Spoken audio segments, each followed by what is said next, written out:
Well, everybody, I'm live on Twitch. I have the Dwarf II Smart Telescope. I'm going to double check to make sure my stream is working here on my phone. Stream Manager. Thank you, Stream Manager. It's quiet, too quiet. Well, yeah, okay, fine. The iPad's built-in screen recorder doesn't allow you to go to YouTube, but this will allow me to dump the file to YouTube once it's done, so we'll go from there. And right now, what I'm trying to sort out is how to get auto track working to follow the moon, because there's supposed to be a feature in here, and I've been reading through the manual on how to do this. So let's see here. It's absolutely fantastic image, though. If we take a look at this right now, I've got us running at about 1/400th of a second with about the gain at 10. Is what I had it before. Let's see, and that's looking really good. But as you can see, the moon is quickly moving across the sky here in South Carolina, so I'm having to constantly keep readjusting. So that's why I want to get this auto track feature enabled. And the Dwarf II has its own servos, so I can adjust the up and down with the virtual joystick here. I don't have to go over and touch it. It's sitting on the ground about 10 feet away from, maybe 6 or 7 feet away from me, so that, you know, my foot movements and other things don't cause it to vibrate too much while I'm trying to take pictures of things. The sky is otherwise kind of hazy. There isn't a lot of really good stars visible tonight, albeit it could pick them up. Right now I'm just working on learning how to shoot the moon with it, and then we'll continue to get some more experience with some other things in here. And I'm wondering if there's a way to bring my camera into this view with this app. I know there's a way. I thought there was.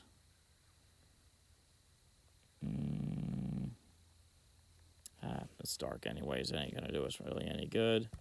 So we'll stick to just this. But yeah, look at how much it moves. It's just clipping right along there. And if we zoom in on it, we can get a really great shot. Let's get it focused in exactly right. You can see it shuddering on the ground there as I'm focusing it. You can autofocus too, albeit I don't really trust autofocus as much, especially because it'll shift over time. But that's pretty daggone good for this telescope. I'll say that. I mean, it is. Wait, that's it. That's what I got to do. Track and I draw a square over it. And now it should constantly monitor that, and we could do a video of it. Oh, I hear a bat nearby. Okay, so I've been a nincompoop about this thing this whole time, that it's so easy to track an object that all I had to do was that. And let's see if it can hold its position right there in the screen. You can see it's moving pretty consistently. And let's film that. I'm going to start recording and start zooming in on it while I'm recording the video. And let's see if it can hold its position right there in the middle. And that's pretty good. That is pretty good. We can see it trying to move, but that auto track is doing its best to just hold on to it and stay ahead of it. And as I'm looking at it on the screen here, it's moving towards the focus buttons. So it is moving. Get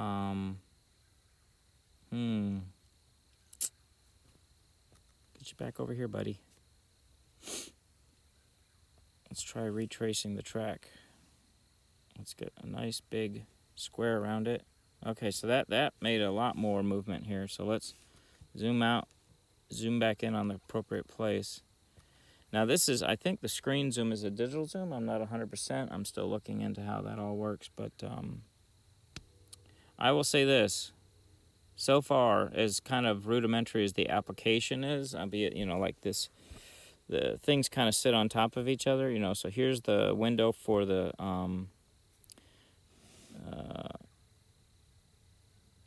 wide-angle lens, so that you can spot point, kind of like your star finder lens, or when you want to get pictures of wide-angle objects or anything like that. And this actually allows you to zoom in and out on it too. It does look like our hold is holding on really good there in the telephoto lens. It's actually holding really good so far. So my next question would be, let's see, video recording. That's all good. It is slowly creeping across, you know, it really is trying to move. But like I said, rudimentary. So the app has shown The overlays are kind of on top of each other, which is a bit annoying.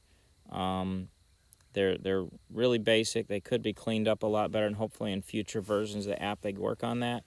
There's so much more that they can do with this, and I'm sure that's something that they're constantly working on over at Dwarf Labs. This is such a great product and idea, and so affordable for people to get into this kind of work and do astrophotography. So let's see, we got the video is still rolling. I'm going to hit the stop button on that, and let's see how it did. So we'll go back to the album, which is, again, in the iPad, it doesn't exactly have the best...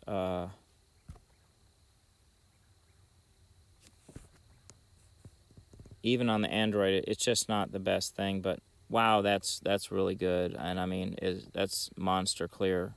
Let's see, and let's put it in full screen view. Let's see what happens when I zoom in on the video. Maybe it doesn't zoom in on it at all, but you can see the moon just kind of slowly creeping along over there. But if we zoom in on it in this app, let's see how that works. Pinch in on it. Didn't seem to do anything. So maybe that zooming and zooming out isn't actually recorded in the file, which is okay. I mean, I think it's meant to be able to zoom in order to fine point your object and focus and things like that. Right there, we got the auto tracking kind of kicked back in as I reset it again. So, but overall, I'm pretty pleased with the performance. I just hope that they kind of work on the app and bring it a little bit more into the current century of applications. Give us some drop downs with some high, maybe buttons and stuff instead of this menu like this. It's just kind of really written on top of itself. Especially if we go to like the Astro mode and we can check out the features. The go-to menu is how it automatically finds things. So let's see what's out in the sky tonight that we can look for. The Big Dipper's right above me. So if I go to the catalog, Great Hercules, Great Orion Nebula. And actually, because I am so new to this, I don't know the name of most of the things I'm actually looking for above me, but I know that I can do this. Turn this off, and turn on this function right here, and let's open up the lenses all the way, auto, gain, reset, auto, and let's aim this sucker up. Bing. Now let's speed it up here. Increase the speed, and shink, way up into the sky we go. All right, and we need to, let's see, let me figure out where I was headed before. So there's the moon. We want to make a,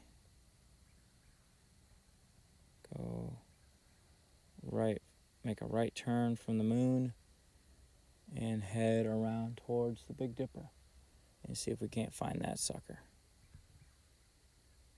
And I think I've been seeing some stars go by the screen here as I'm looking. Let's turn up my brightness on my monitor. Let's make sure that the oh, that's why. Can't see anything if the wide angle lens isn't letting all the light in. So let's get this right here.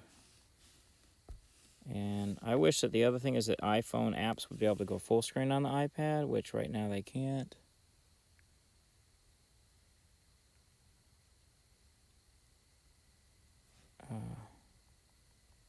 Okay.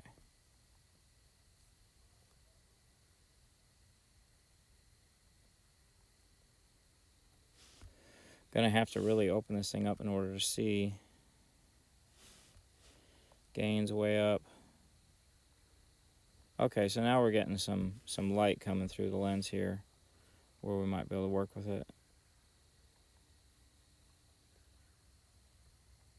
Oh, I think we're to the, I'm going to have to go manually pick it up and move it in order to get it to look in that direction because it's gone to the, I think it's, oh no, it has plenty of room left. Okay, so let's get it. We can manually move this and aim it too, which is really nice. So let's see, we want to look at the Big Dipper, which is right up there. And because the moon is so full tonight, I think that's why I'm having such a hard time seeing the rest of this stuff up in the night sky. Oh, my back is sore. All right, so I'm seeing something here. We've got a few things on the screen. This looks like we're looking right at it, and that's pretty good by hand. Yeah, that's actually really good by hand to have brought that in like that. In fact, that's a pretty daggone good night shot right there of the whole cluster. And what we want to do is set our gain maybe to around 870. Let's see if that kind of helps out. We're at 1 second. Let's move us. Brightness is fine. Contrast is good. Saturation is good. Let's put that right about, well, that kind of does a lot, doesn't it? So let's bring the saturation back down. Don't see that doing much.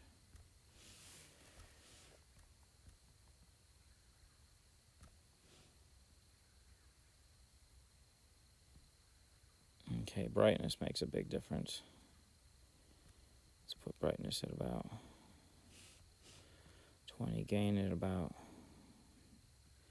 70. And let's try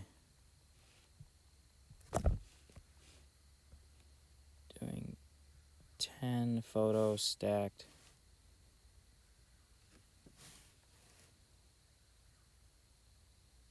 No dark frames. I already did dark frames.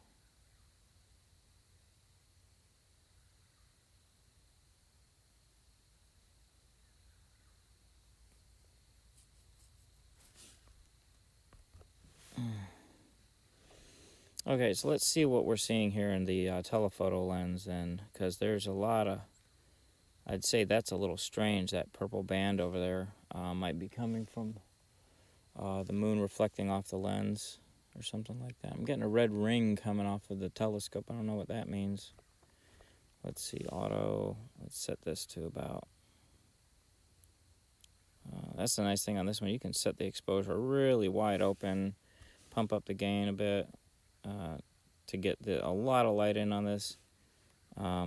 As you can see, we're already getting streak movement from the object. Okay, now we're cooking with a lot of peanut oil here. So let's get it about to a 0.8 so we can get a better refresh over here. That's better. That's better. Look at the gain is really high in terms of like ISO. Let's open up the infrared and let's see what we get infrared. And let's drop the contrast down to about, man, that's a lot of infrared light. Look at that coming from that particular star we got there. Let's get the contrast at about 10, brightness at about, 35. Maybe some more than that. Let's try 40 for the gain, or brightness. Sharpness is good. Let's up the preview quality. Hue is fine. Saturation, can worry about all those later. The twilight, shadows, it's cloudy, sunlight, warm fluorescent, incandescent, and manual.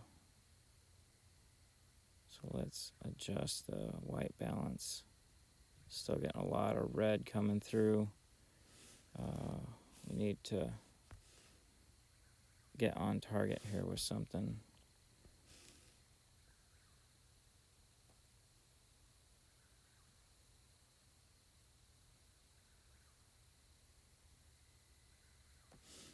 Let's move a little faster than that.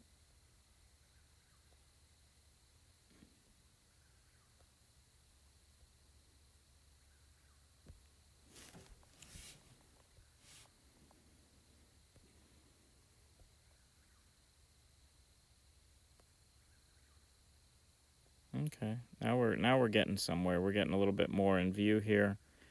And this is, like I said, I'm looking up towards the Big Dipper above me, so to say. Can get rid of the other window. It's quite useless at this point while we're trying to capture this frame. Let's get as much of this in here as we can. All right. A lot of red light. Okay, so this is pretty interesting. This is really beautiful. I think this is going to be a really neat shot for our first time. And my first time trying to put something like this together. So I'm going to pump the gain up a little bit. We get a lot of noise, but that way I can drop the shutter speed down to a spot where I can move things a little better. Yeah, one third. Okay. Let's see, where do we like the white balance? Okay, you know what? Let's put the white balance on auto. I'll kind of let it sort it out. And then brightness, contrast, saturations. That's the thing about saturations. We can take all the color out and just go black and white. Okay, maybe that doesn't mean what saturation I thought means. Okay, maybe don't. I'm not sure what saturation means then. If it doesn't mean color, depth, might mean something else. So we'll stick there. Sharpness can come up a little better.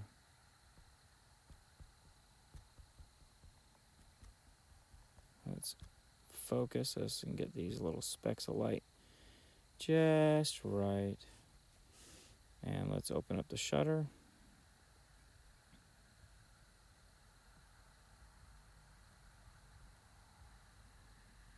That's a lot of infrared coming through. Let's drop the gain.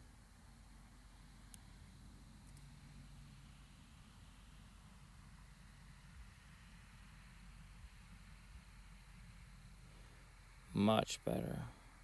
Okay. For some reason, we're getting movement. We're taking a shot every 5 seconds, which appears to be too slow. So let's go. And we want to maintain the hold on this area. You can see that we're with what I'm looking at, we're moving quite quickly through the sky here. It's moving very fast. The idea behind the go-to is it's supposed to hold position on something you point it towards, but I don't know what I'm looking at right now. So let's see what I'm looking at manually. That is something I hope they put in. So wherever you're at allows you to continue holding that track. I mean, like I said, I can come over here and hold the track. Let's hold that track right there. Apparently it doesn't want to. It doesn't detect an object.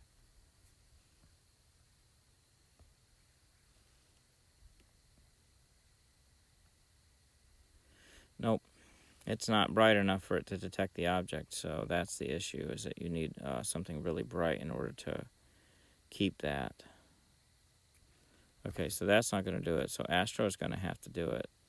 Or let's see, how does it look in video? What does video give us? Track again.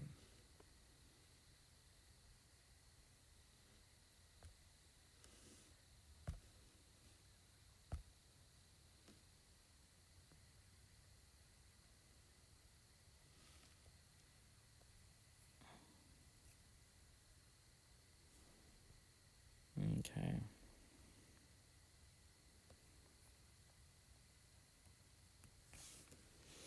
Well, let's grab a couple shots of this while we can.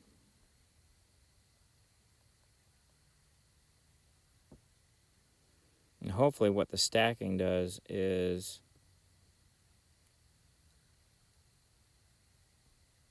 lines everything back up. So let's see, because it's not going to auto follow it, but the tracking may, or the stacking of photos may put it all together. Well, we're getting a lot of light coming in there. That's quite a bit.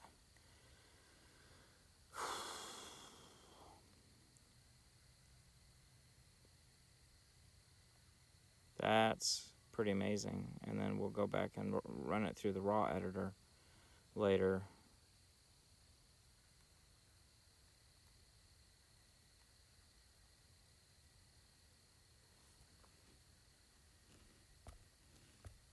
So that was 10 counts at 2x2 binning, which I don't understand the binning completely yet, so we'll work on that.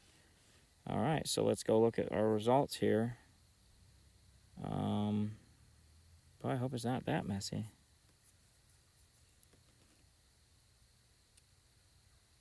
See, these shots I took of the moon are good, but no, that's actually pretty damn good. I will say, yeah, that came out really good. The thumbnails are kind of crap, but there's an occlusion there of some sort above the moon in that shot. I wonder what this, let's see, this one didn't get that.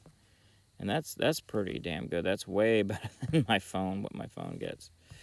Okay, so let's come over here where this one seems to load. And we've got the stack of the photos. You can see the stacking going on down there at the bottom of the image. Those additional lines is where it was stacking, and it was trying to keep the objects along the lines of each other because of the Earth's rotation, keeping it moving. So that was pretty good. I would say that wins. Now where are we aiming? It went and moved on me. So let's give it a chance to find something before we go to bed here. Like I said, I don't know what's in the sky I'm looking at right now. In fact, what I'll have to do is get my phone out because it's got the Expert Raw app, and it gives me the there's a couple different apps that give you your celestial screen, but at least the Expert Raw one is very quick and easy to get to. So let's see, put on sky photo, show. Okay, so right now Mars, Gemini, and what I was looking at over there, Ursa Major. Okay, so let's see, let's go Ursa Major. Did I see that already?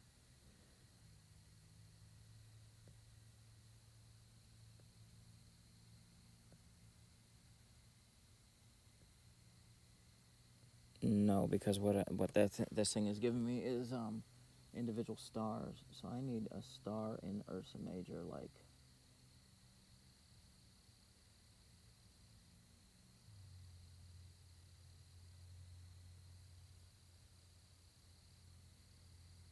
what are you?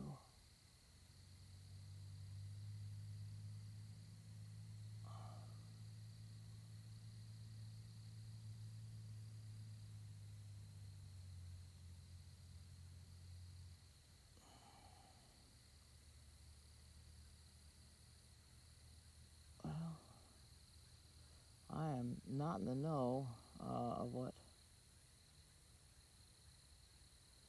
the particular Draco. What's this one over here? M13. No, he's not the right one. What are you?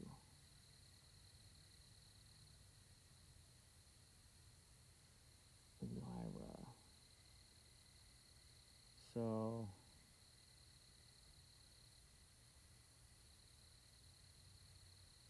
Hercules and M13. What are you? You've got to be a planet.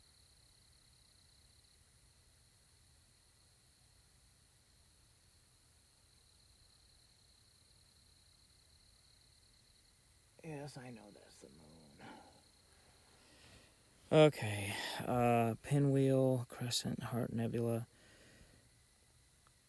And I'm understanding that this is going to get, this particular list here is going to get bigger. Let's see if we can find Mars. I think it's down on the horizon and is kind of hard to see right now because of where it is on the horizon. So it is working at finding it. And let's see what she gets.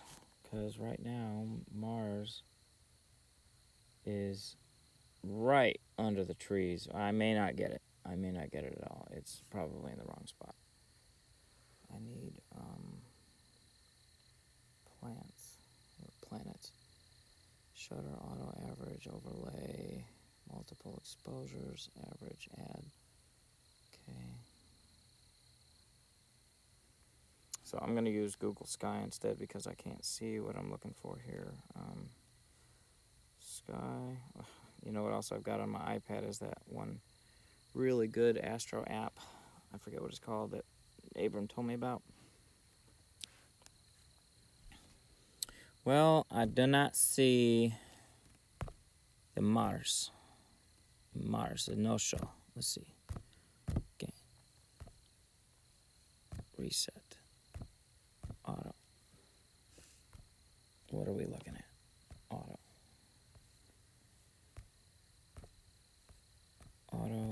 Auto.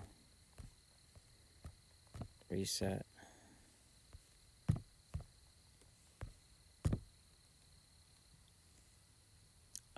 Yeah, I think we're too far below. So, okay, so Mars is just at the horizon. We're not going to get that. Leo, the moon is super damn bright.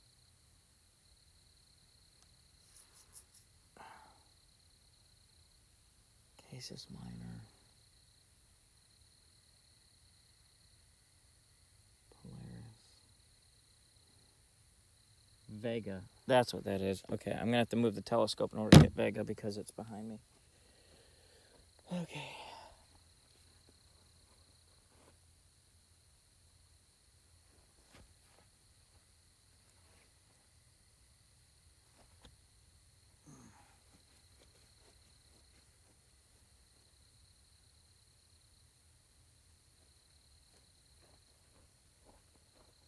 Okay.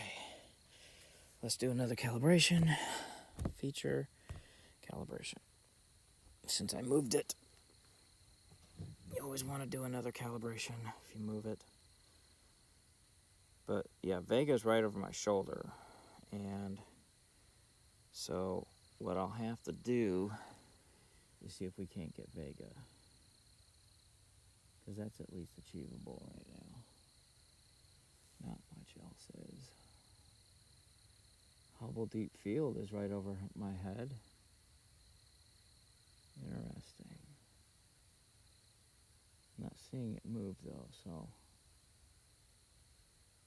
it's in the area of Ursa Major and M40.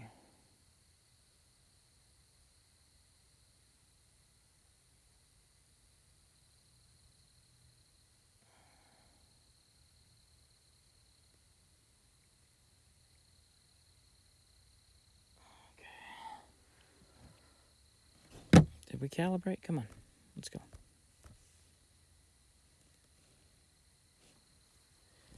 Battery's holding on really good though. I'll tell you what, I've been out here for quite a while and I've been doing a lot of other stuff with it, getting it updated in the house and everything, and it is kicking all kinds of butt. Albeit it's 1:30 in the morning and it's getting a little chilly out here. Let's see, what's the temperature now? 63 and very humid. It's very dewy out right now, so.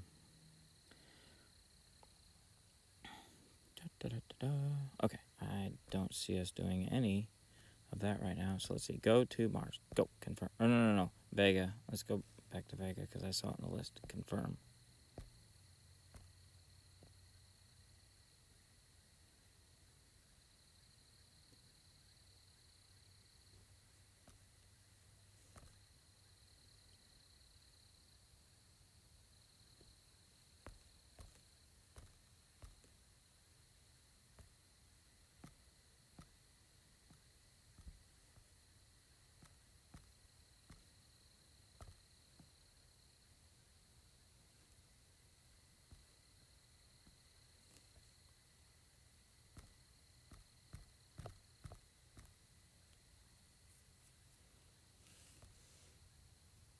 Well, I've got the wide angle lens like all the way opened up if it's obeying me. Obeying.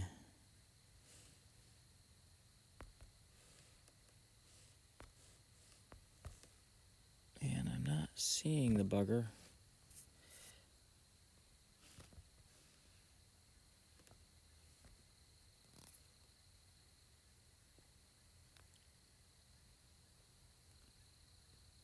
Where are you going, buddy?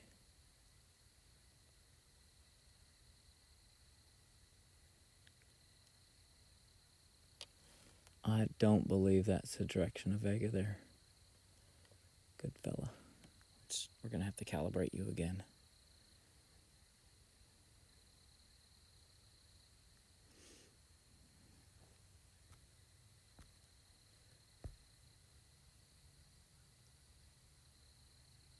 Yeah, that's what I thought. You're looking at the trees in the backyard. It's a pretty kind of interesting view of the trees. Let's see. Turn off the infrared.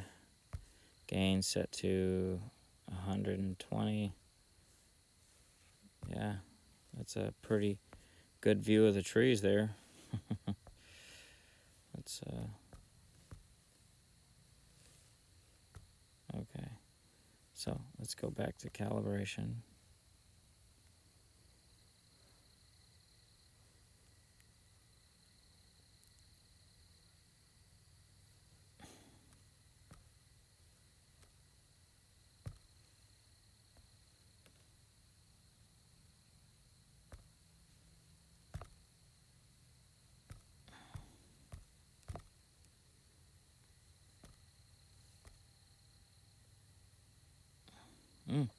Battery's at 20% now. We're using a bit more to do this calibration at the moment.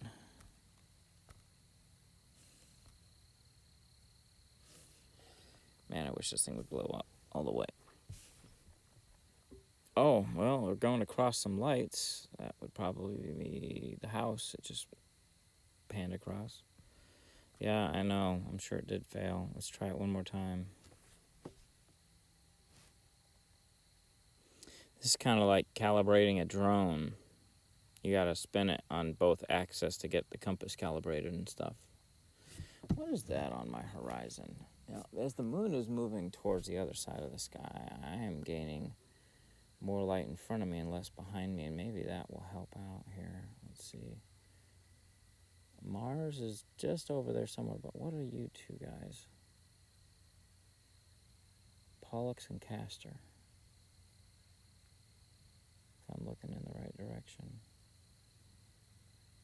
And then Canis Minor Procyon. Oh, there we go. Okay, it's doing the actual calibrations now.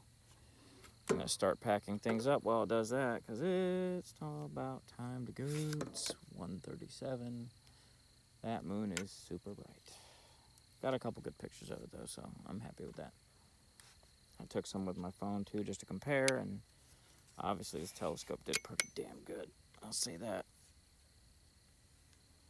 Everything out here is covered in a nice coating of dew and made all my electronics damp, which is not nice and friendly for electronics. They don't.